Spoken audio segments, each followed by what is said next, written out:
Boa noite a todos. E nós vamos ouvir o tema Fora da caridade não há salvação, que é o capítulo 15. Então eu convido o senhor Antenor para vir nos trazer seu conhecimento.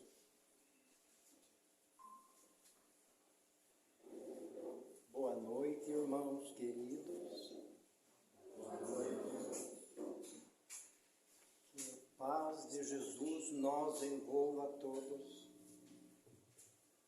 É sempre uma alegria falarmos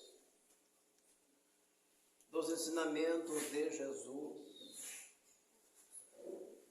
acrescido pelos comentários dos mentores espirituais que tiveram a missão de ajudar nós a compreender melhor Jesus. Um dos assuntos mais lindos do Evangelho segundo o Espiritismo é: fora da caridade não há salvação. Vamos tecer alguns comentários a respeito desse assunto tão empolgante em nossas vidas e que muitas vezes nós ainda não compreendemos realmente o que seja caridade, segundo São Paulo, que nós vamos apreciar mais para o final da nossa fala.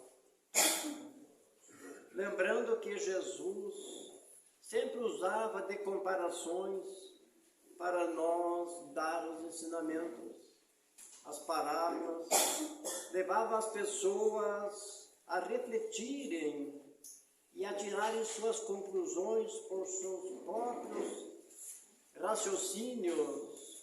E então seus ensinamentos foi a grande maioria através de comparações, que nem nós vemos nesta parábola também, neste ensinamento sobre caridade. O de que precisa o espírito para se salvar?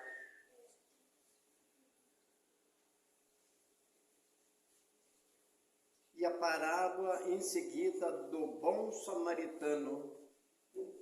Ora, quando o Filho do Homem vier em sua majestade, acompanhado de todos os anjos, sentar-se-á no trono de sua glória.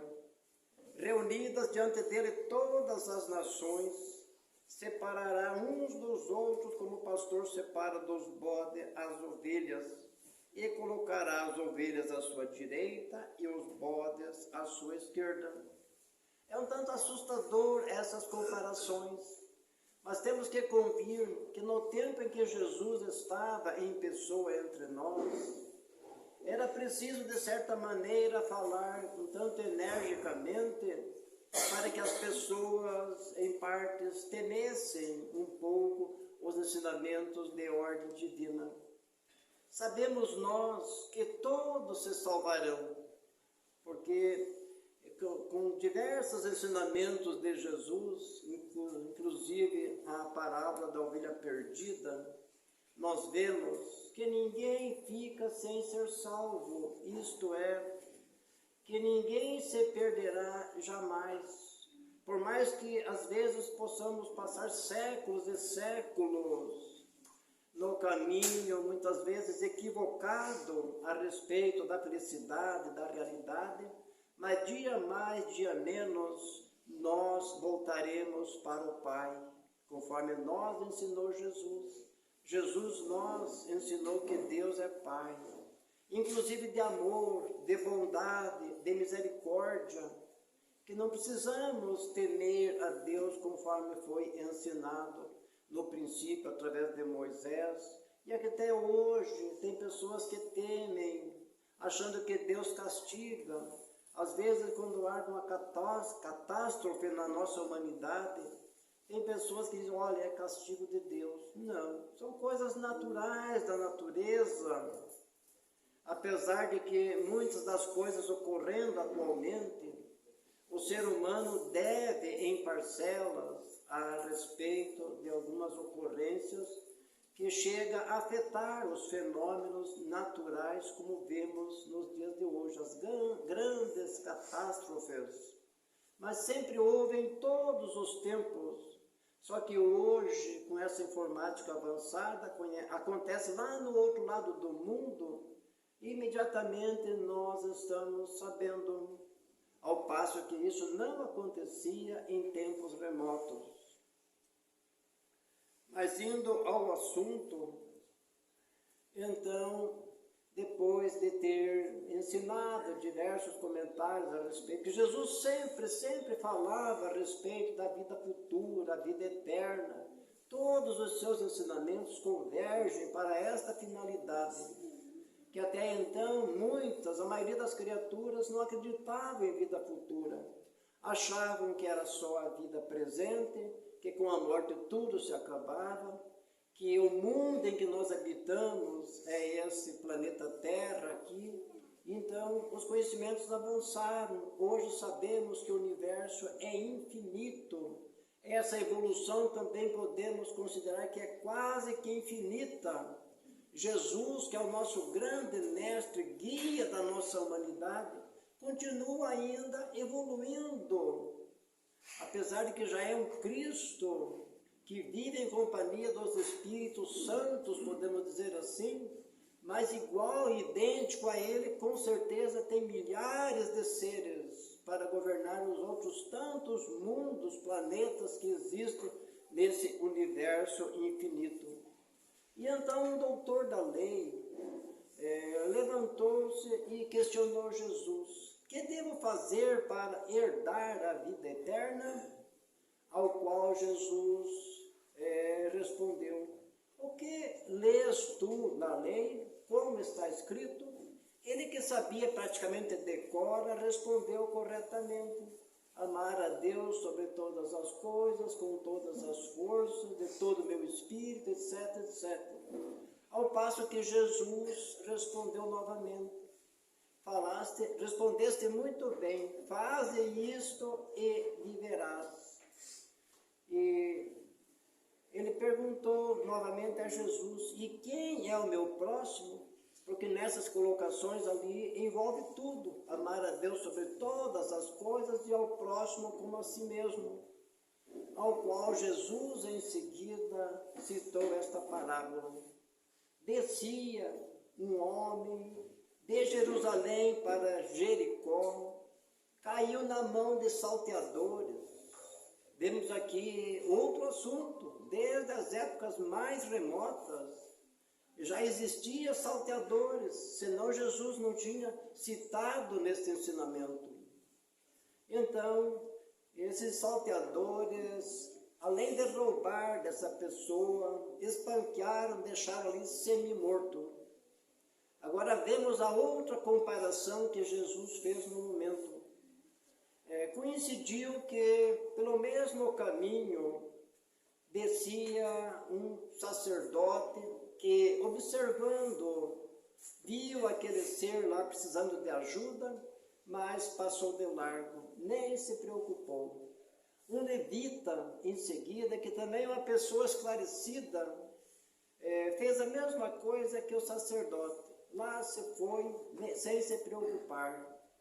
No entanto, depois desse vinha um homem a cavalo, um samaritano considerado quase que desprezado, desprezível pela sociedade, mas que, chegando mais perto desse homem ali todo machucado, condoeu-se, desceu do cavalo, passou alguns medicamentos, massageou as feridas e não ficou só naquilo. Colocou esse outro homem na garupa de seu animal, porque os transportes eram assim, a pé ou a cavalo. Não existia que nem nos dias de hoje, que tem tanta facilidade para se locomover de todas as maneiras. Levou esse cidadão a uma hospedaria, passou a noite com ele, ajudou lá no que pôde. No dia seguinte, como eu estava viajando, precisava ir para a frente, disse ao hospedeiro: cuida muito bem desse meu amigo aí. E ele deu 2 dinheiros de início. Quando eu regressar, quitarei as despesas que tiver com esse cidadão. Jesus perguntou: qual dos 3 te parece ter sido o próximo? É claro que nessa altura o doutor da lei entendeu a mensagem. Diz: aquele que usou de misericórdia para com ele. Então vai, faze o mesmo e viverás. Vemos que naquele tempo Jesus comparou o sacerdote, o levita. Fosse nos dias de hoje, poderia dizer um presidente de um centro espírita, um palestrante, passou lá, passou de largo, etc, etc. Porque às vezes as pessoas mais esclarecidas, que mais conhecem o que deve ser feito em prol da humanidade, às vezes deixam as ocasiões passar. E muitas vezes alguém que não vai em religião nenhuma, não vai na igreja, não vai no centro, não é evangélico, no entanto, possui o amor no coração, está pronto para ajudar quem quer que seja. E diz a espiritualidade que as pessoas que são assim estão mais próximos do reino dos céus do que aqueles que muitas vezes se dizem representantes de Deus, como nós também, nós julgamos, e estamos realmente comentando dos ensinamentos de Jesus, daquilo que já aprendemos, se esforçando para ser cada dia que passa um pouquinho melhor, mas ainda falta muito para nós conseguirmos vivenciar aquilo que Jesus realmente não só nos ensinou, como ele vivenciou. Ele foi, podemos dizer assim, uma das pessoas mais humildes que a humanidade nos o conheceu. Tanto humilde como de uma coragem extraordinária também, para enfrentar a crença do povo naquele tempo num Deus diferente, o Deus Jeová, quando ele veio dizer que Deus é Pai, é amor, é bondade. Então, em partes, contradizia totalmente o que se aprendera até então. E foi por esta razão que Saulo de Tarso, defensor da lei antiga, doutor da lei, muito renomado também na época, tratou de perseguir os cristãos, porque ele não aceitava ideal diferente do que conhecia até então.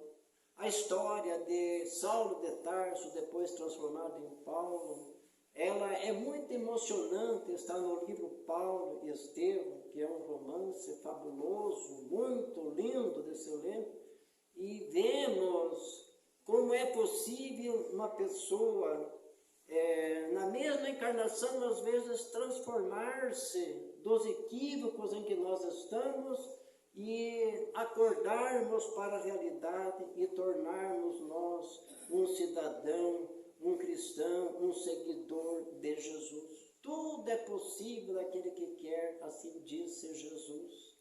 A história de Saulo, depois Paulo, ela é muito comovente.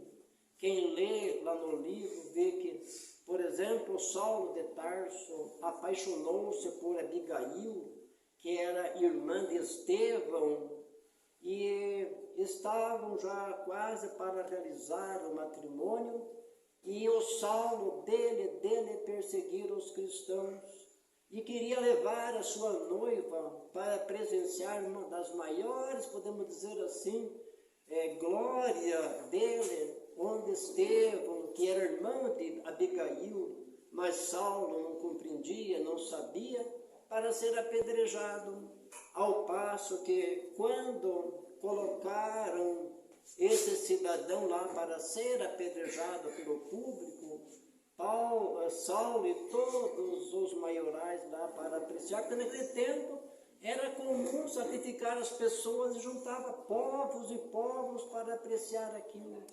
Vemos quanta maldade existia no coração humano. Em comparação aos dias de hoje, quanta evolução, quanto já caminhamos na direção da perfeição. E quando Abigail, que não queria ir presenciar essa atitude, mas para concordar com o seu noivo, ela foi. Estevão já tinha sido apedrejado, estava lá mal já. E quando ela avistou, disse: Saulo, Saulo, meu irmão. Ao que Saulo ficou assim, sem chão, bem dizer, mandou retirar o Estevão de lá para que parassem de apedrejar. E daquela hora em diante decidiu agora de uma vez só que eu vou perseguir todos aqueles que se disserem cristãos. Ele não entendeu que tramóia estava existindo. E Estevão, antes de morrer, perguntou para Abigail, que era a irmã: e tu, com quem vai ficar agora? Porque eram só os dois irmãos. Ao que ela respondeu: eis aqui meu noivo, apontou para Saulo.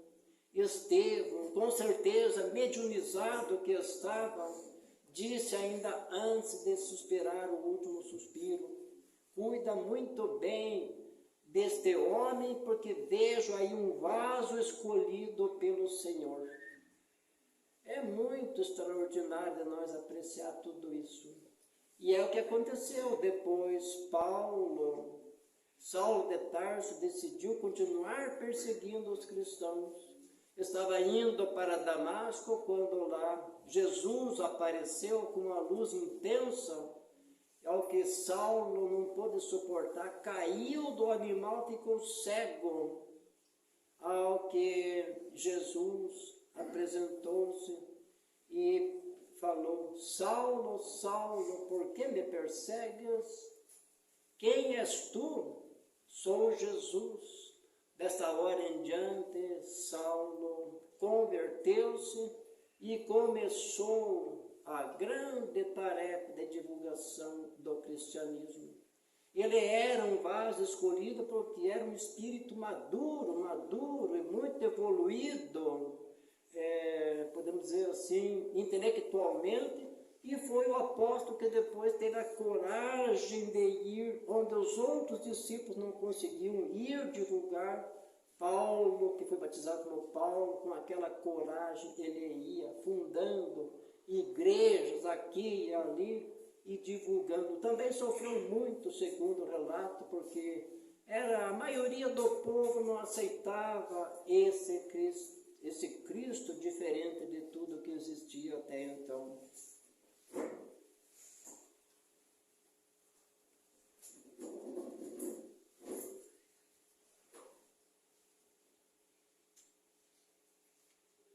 Nesse mesmo capítulo tem 2 páginas lá que fala o seguinte: a doutrina espírita, por exemplo, tem como sigla essa colocação: fora da caridade não existe salvação, ou fora da caridade não existe felicidade, podemos dizer assim. Salvar, nós sabemos que todos se salvam, mas hoje, mas amanhã, ninguém está perdido.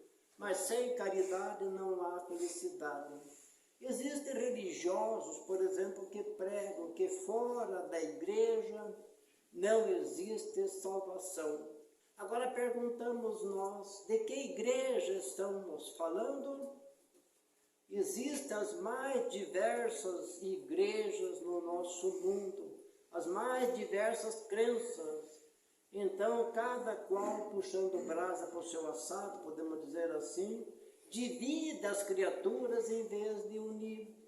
E muitas vezes se diverge na própria família, um segue determinada igreja, outro outra, e assim por diante. Existem outras colocações também, que fora da verdade não existe salvação. As 2 colocações são equivocadas, porque igrejas, crenças, existem as mais diversas, todas elas respeitáveis, cada qual segue aquilo que crê, aquilo que deseja, aquilo que lá lhe se encontra. Então, não é a igreja que salva ninguém. Quanto à verdade, também sabemos nós que ela é sempre relativa. Ela vem de acordo com a nossa capacidade de entender, de compreender. À medida que nós vamos amadurecendo, se nós tivermos a mente aberta, vamos apreciando cada vez mais e mais conhecimentos, principalmente a respeito da vida espiritual. Muitos pregam também que Jesus é o único Salvador. Perguntamos nós agora, salvar do quê? Sabemos nós que cada um é responsável por si nessa trajetória evolutiva. O que nos salva, o que nos ajuda, é quando nós aceitamos os ensinamentos e procuramos aos poucos ir vivenciando. Porque não é tão fácil vivenciar o que Jesus vivenciou entre nós. Paulo, o apóstolo, compreendeu de certa maneira a caridade, que se nós observarmos as colocações de Paulo aqui no Evangelho, nesse capítulo, vemos que nós ainda estamos um pouco distantes de ser um verdadeiro caridoso. Agora o importante é que não desistamos nunca de fazer o bem. Qualquer ação de bondade, por mínima que seja, ela é contada em nossa trajetória evolutiva. E sabemos que se nós analisarmos aqui o que Paulo fala a respeito da caridade, somos espíritos, podemos dizer assim, perfeitos, espíritos santos que estão nessa altura. Agora o importante é que nós não deixemos de fazer o bem.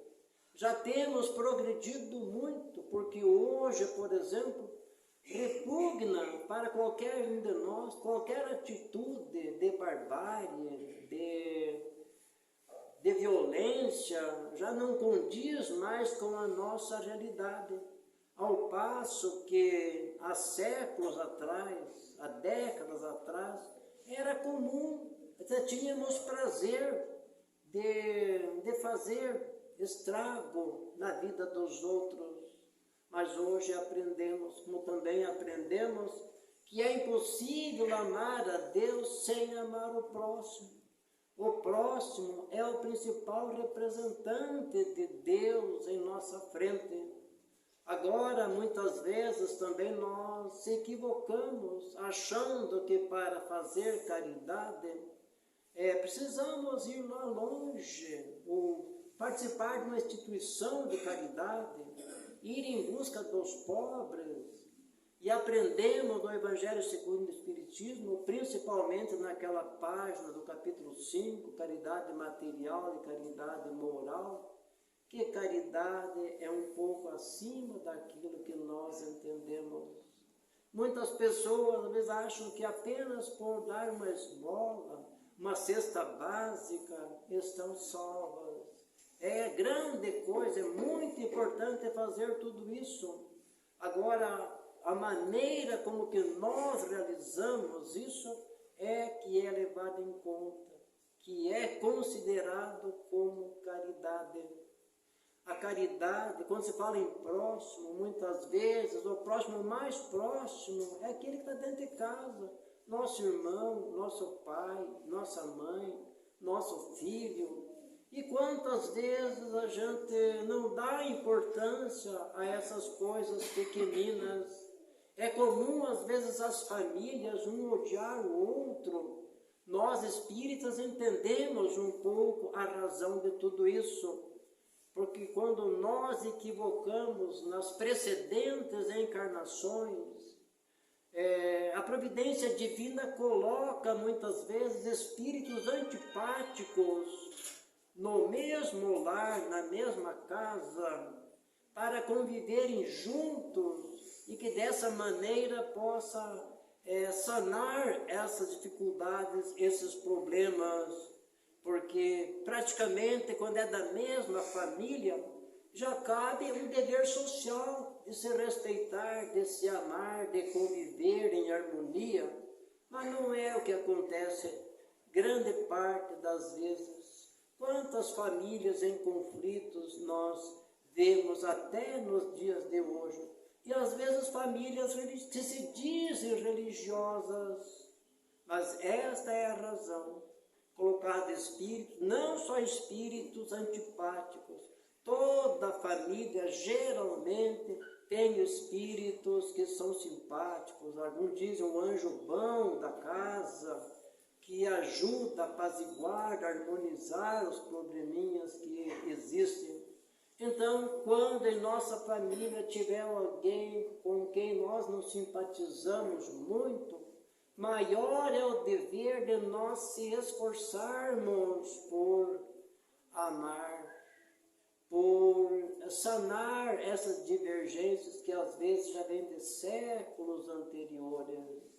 Nesse sentido, a doutrina espírita é rica de ensinamentos. Além de nós encontrarmos nos livros, muitas vezes nas comunicações mediúnicas, cada qual vem trazer o resultado da sua vida aqui na Terra, contar o que influiu na sua felicidade ou na sua desventura no mundo espiritual. Então, nós aprendemos muito nesse contato com os espíritos que já passaram para o outro lado da vida.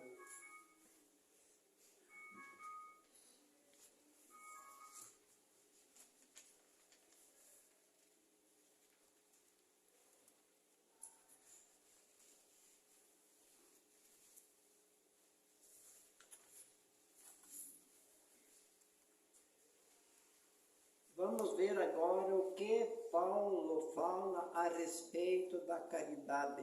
É assustador quando diz ele: ainda quando eu falasse todas as línguas dos homens e a língua dos próprios anjos, se eu não tiver caridade, serei como o bronze que soa e um símbolo que retine. Ainda quando tivesse o dom de profecia, que penetrasse todos os mistérios e tivesse perfeita ciência de todas as coisas, isso aqui é sabedoria, ainda quando tivesse toda a fé possível até ao ponto de transportar montanhas, se não tiver caridade, nada sou. E quando houvesse distribuído os meus bens para alimentar os pobres, e houvesse entregado meu corpo para ser queimado, se não tivesse caridade, tudo isso de nada me serviria. Isso aqui é assustador. Então, o que é caridade? E em seguida ele continua dizendo: a caridade é paciente. Nós temos paciência nos caminhos da vida, perante o sofrimento, perante as atitudes dos nossos irmãos, principalmente às vezes da mesma casa, familiares. Temos a capacidade de às vezes repetir o mesmo assunto 2, 3 vezes quando alguém não escuta bem, não entende, repergunta. Paulo continua: a caridade é branda e benfazeja. Jamais faz o mal, só o bem, com brandura, com delicadeza. A caridade não é invejosa, não é temerária.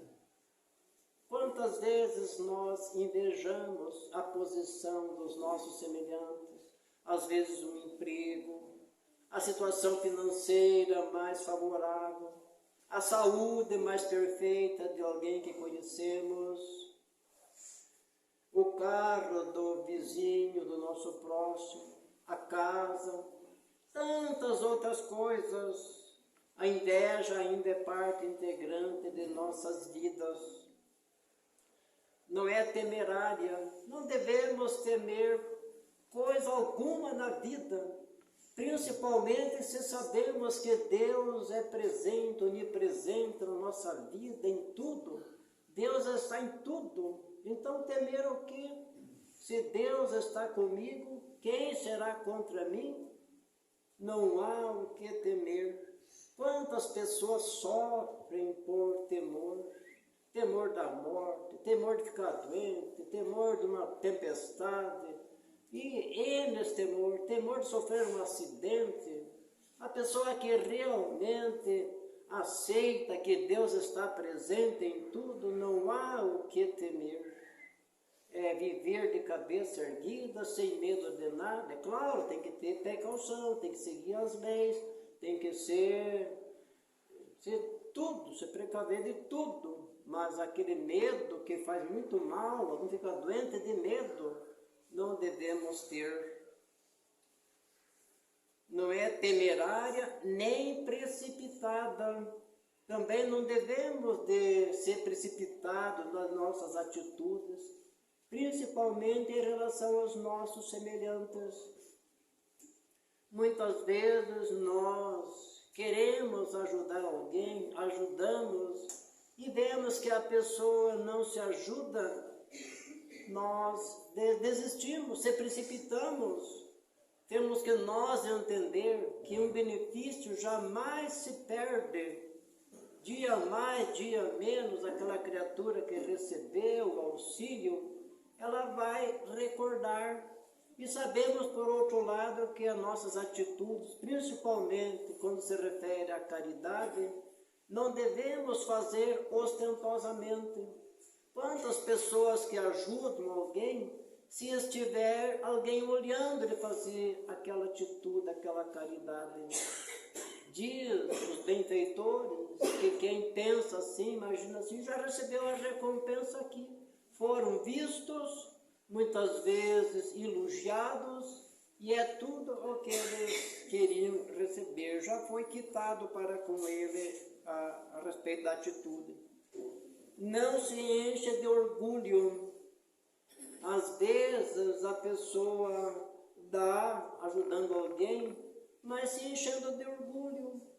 Para que o benefício, a caridade seja aceita, é preciso, de certa maneira, saber como ajudar para jamais humilhar quem quer que seja.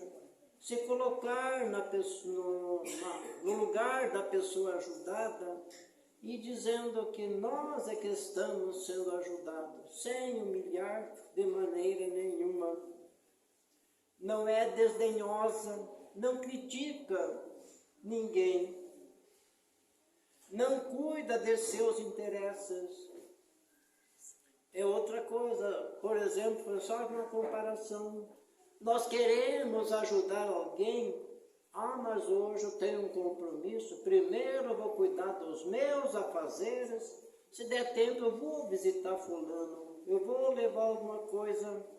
Fala aqui que a verdadeira caridade não cuida dos seus interesses, mas antes de tudo do interesse dos seus semelhantes. Não se agasta, nem se azeda com coisa alguma. Se agasta quer dizer, nós ajudamos até certo ponto, de repente desistimos. Mas fulano não se ajuda, não vou ajudar mais. Então nós se agastemos. Não se azeda, isto é, está sempre com o sorriso aberto para todo mundo, não vive mal-humorado. Também a caridade é a pessoa ser alegre, sempre pronto para ajudar com alegria. Não suspeita mal. É outro assunto também bastante delicado. Eu poderia ajudar alguém, mas ele é viciado. Ele é isso, é aquilo. Não vou dar nenhum dinheiro, ele pode ir fumar, pode ir beber, pode ir comprar droga. Na verdade, a nossa atitude, é claro, tem as regras, tem as normas, tem as leis, tem tudo. Mas se nós dermos alguma coisa, julgando quem quer que seja, já perdeu o efeito a nossa ajuda. Porque é bastante profundo o ensinamento de Jesus quando diz: não julgueis para não serdes julgados.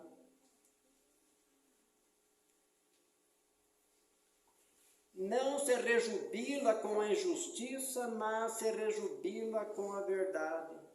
Tudo suporta, tudo crê, tudo espera, tudo sofre. Agora, essas três virtudes, a fé, a esperança e a caridade, permanecem. mas dentre elas a mais excelente é a caridade.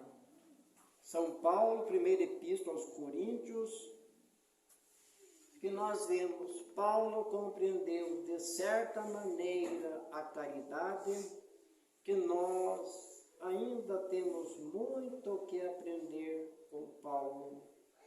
Mas, como já falamos de início, jamais devemos desistir de fazer o bem.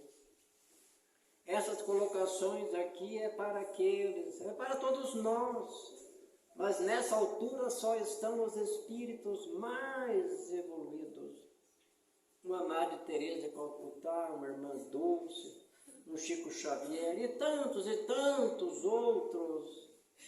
Mas nós estamos a caminho. Enche-nos de esperança por sabermos que essa evolução é infinita, que o nosso destino é ser feliz. Deus não criou criatura nenhuma para sofrer. É outro equívoco das criaturas dizer, precisamos sofrer para ser felizes. Onde está escrito isso? Que Deus seria esse criar criatura para sofrer?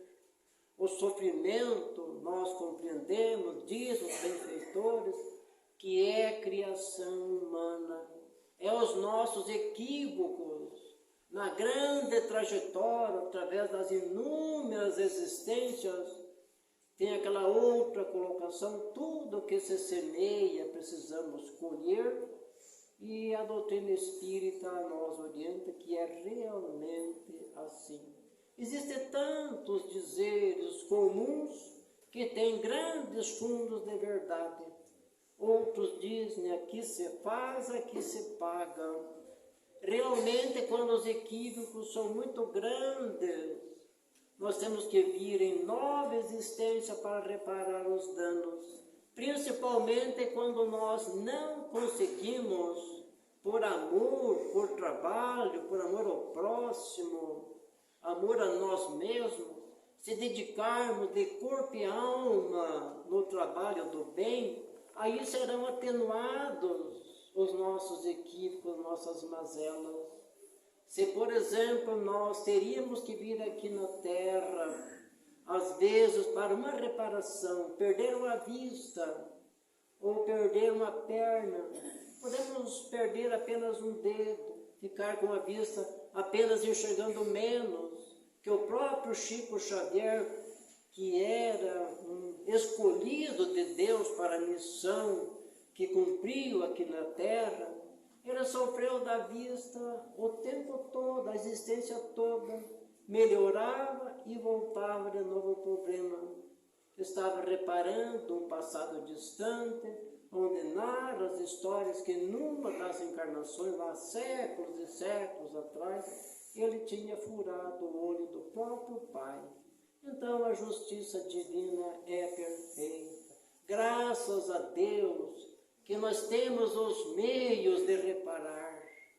Deus é aquele Pai de tanto amor, de tanta bondade, de tanta perfeição, que quando as faltas são grandes, Ele dá tempo. Por exemplo, vai, reencarna, progride, evolui, desenvolve virtudes, e lá pelas tantas, quando o Espírito julga-se capacitado para reparar, Ele mesmo pede, agora quero apagar, porque é uma espécie de uma mancha que fica prejudicando a felicidade total da criatura. Até nas obras de André Luiz tem uma colocação lá de um mentor de André Luiz no plano espiritual, que era orientador de André Luiz. E lá pelas tantas relatou a André, agora é minha vez, vou renascer para reparar alguma coisa do passado. Então vemos que Deus de bondade, de misericórdia, tem uma outra mensagem bastante simples, de grande verdade. Deus não castiga e não perdoa. Não perdoa no sentido que aquilo que nós fazemos, nós temos que reparar, pagar, apagar, que nós Deus não se ofende com coisa nenhuma. Muitas vezes diz, né, não podemos ofender a Deus, precisamos agradar a Deus. Quando que Deus precisa de agrado? Deus não é criança, nem um idoso que às vezes precisa agradar um pouco para tomar um remédio, tomar um banho. Uma criança também precisa de agrado. Mas Deus é a inteligência perfeita de tudo que existe. Nós é que precisamos muitas vezes de agrado para fazer alguma coisa. Então Deus não castiga porque a sua justiça é perfeita. Também não perdoa porque tem que corrigir aquilo que está errado. Cada vez aprendemos mais e mais sobre Deus. Por isso que nós falamos já de início que a verdade é relativa. Quanto mais nós evoluirmos, mais compreendemos Deus. Hoje sabemos, segundo aprendemos, que Deus está em tudo, nos animais, na natureza. Qualquer coisa que nós faça contra quem quer que seja, contra mesmo um animal, não estamos amando a Deus, estamos infringindo as leis.